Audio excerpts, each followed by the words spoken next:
Kuna asilimia kubwa ya vijana wengi wa kiume pamoja na wanaume bado hawajui tezi dume ni kitu gani. Huyu hapa ameniuliza tezi dume ni kitu gani? Tezi dume ni tezi ndogo iliyopo katika mfumo wa uzazi wa mwanaume. Tezi iko chini ya kibofu cha mkojo na kitaalamu tunaita ni prostate gland. Iko karibu na mrija wa urethra.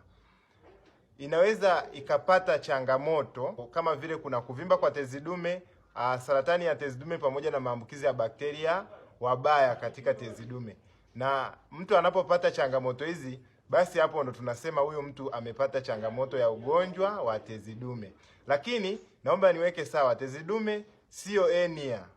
Sio hernia wala busha. Kuna utofauti. Na kama unahitaji kujua hernia ni nini ama busha ni nini, comment hapo chini. Nahitaji kujua hernia, nahitaji kujua busha, nitakuelekeza kwa ufasaha zaidi ili uweze kuelewa vitu hivi ni kitu gani. Endelea kushare, kulike, comment, lakini pia follow ili kuweza kujifunza vitu vingi zaidi kuhusiana na afya ya uzazi wa mwanaume kiujumla.